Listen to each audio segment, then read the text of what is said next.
بسم اللہ الرحمن الرحیم۔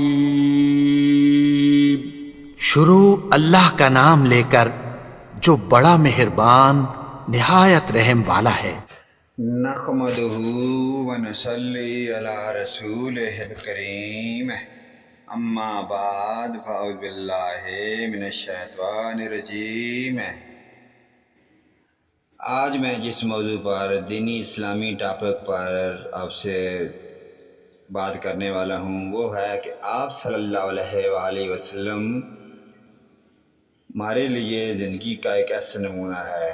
ان کے حالات زندگی پر ویڈیو لے کر حاضر ہوں، توجہ سے سنیں اور سکون سے سنیں اور آخرت میں اس کا صلہ اور فلاح پائیں، تاکہ ہم یہ پیاری باتیں سن کر آخرت میں ہمیں اس کا نیک صلہ اور نیک درجہ مل سکے اور ہم آخرت میں فلاح پا سکیں۔ تو چلیے ناظرین، دینی موضوع پر بات شروع کرتے ہیں کہ آپ صلی اللہ علیہ وآلہ وسلم نے زندگی کیسے گزاری اور کیسے مخلوق خدا کے ساتھ پیار محبت سے انہوں نے زندگی گزاری اور کیسے زندگی کا چند حصہ ایک نمونے کے طور پر گزارا، جس سے آنے والی مخلوق اور قیامت تک تمام نسل انسانی چل کر عمل کر کے اپنی آخرت سنوار سکیں گے۔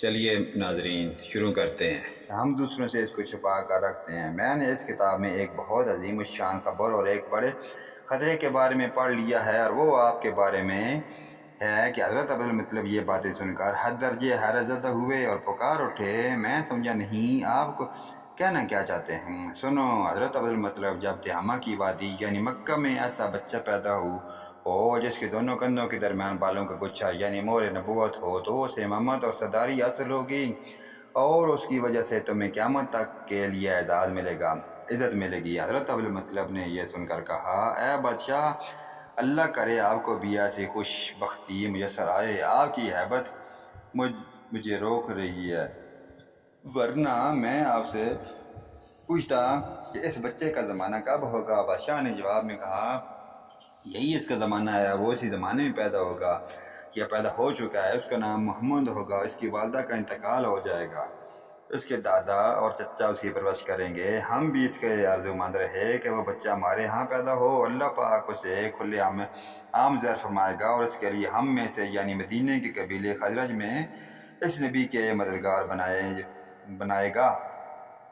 ہم میں سے اس نے اس لیے کہا کہ خزرج اصل میں یمن کے لوگ تھے، ان کے پاس اس نبی کے خاندان اور قبیلے والوں کو عزت حاصل ہوگی اور ان کے ذریعے اس کے دشمنوں کو ذلت ملے گی اور ان کے ذریعے وہ تمام لوگوں سے مقابلہ کرے گا اور ان کے ذریعے زمین کے عام علاقے فتح ہو جائیں گے۔ وہ نبی رحمان کی عبادت کرے گا، شیطان کو دھمکائے گا، آتش گردوں کو ٹھنڈا کرے گا، یعنی آگ کے پجاریوں کو مٹائے گا، بتوں کو توڑے ڈالے گا۔ اس کی ہر بات آخری فرمان ہوگی، اس کے احکامات انصاف والے ہوں گے، وہ نیک کاموں کا حکم دے گا، خود بھی اس پر عمل کرے گا اور برائیوں سے روکے گا، ان کو مٹا ڈالے گا۔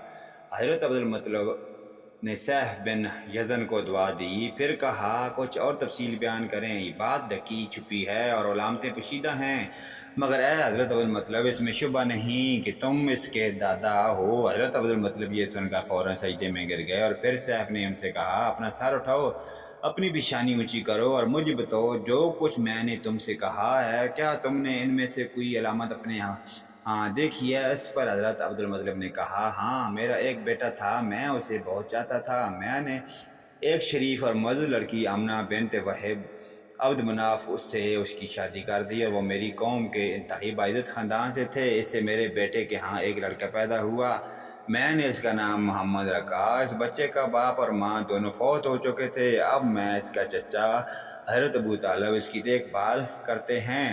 اب سیف نے اس سے کہا، میں نے تمہیں جو کچھ بتایا ہے وہ واقعہ اسی طرح ہے، اب تم اپنے پوتے کی حفاظت کرو، اسے یہودیوں سے بچائے رکھو، اس لیے کہ وہ اس کے دشمن ہیں اور یہ اور بات ہے کہ اللہ پاک ہرگز ان لوگوں کو ان پر قابو نہیں پانے دے گا، اور میں نے جو کچھ آپ کو بتایا ہے اس کا اپنے قبیلے والوں سے ذکر نہ کرنا۔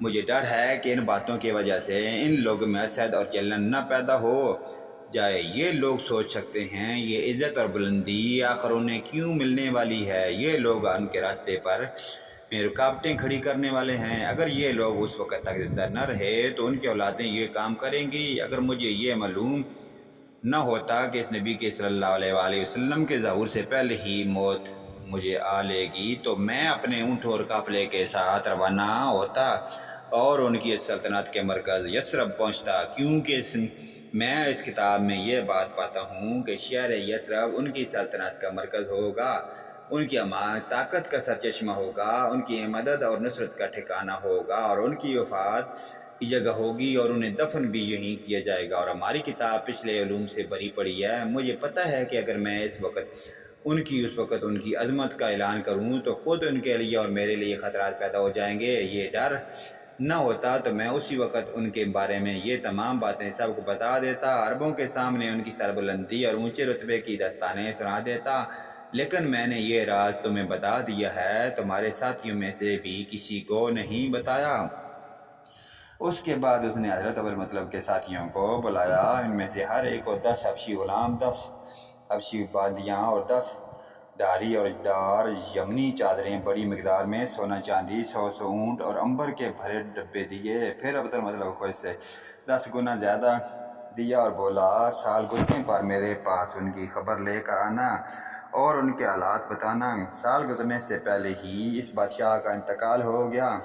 حضرت ابوالمطلب اکثر اس بادشاہ کا ذکر کیا کرتے تھے۔ آپ کی عمر 8 سال کی ہوئی تو حضرت ابوالمطلب کا انتقال ہو گیا۔ اسی طرح ایک عظیم سرپرست کا ساتھ چھوٹ گیا۔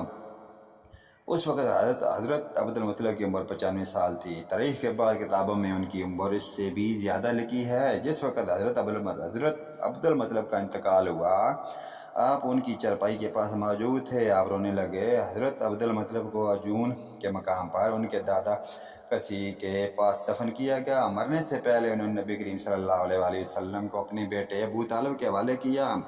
حضرت ابو طالب آپ کے نگران ہوئے، انہیں بھی آپ سے بے تحاشا محبت ہو گئی۔ ان کے بھائی عباس اور زبیر بھی آپ کا بہت خیال رکھتے تھے۔ پھر زبیر بھی انتقال کر گئے تو آپ کی نگرانی آپ کے چچا حضرت ابو طالب ہی کرتے رہے۔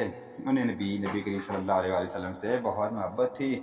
جب انہوں نے آپ کی برکات دیکھی تو معجزے دیکھے تو ان کی محبت میں اور اضافہ ہو گیا۔ یہ مالی اعتبار سے تو دعا ہے کہ اللہ پاک ہمیں آخرت کی فکر کرنے کی توفیق عطا فرمائے، تاکہ ہم دنیا میں نیک عمال کر کے اور آخرت کا نیک اور اچھا صلہ پائیں، جس سے اللہ اور اللہ کا رسول ہم سے راضی اور خوش ہو، تاکہ جو ہماری پکی اور ابدی زندگی ہے اس میں ہم آسانی کے ساتھ داخل ہو سکیں۔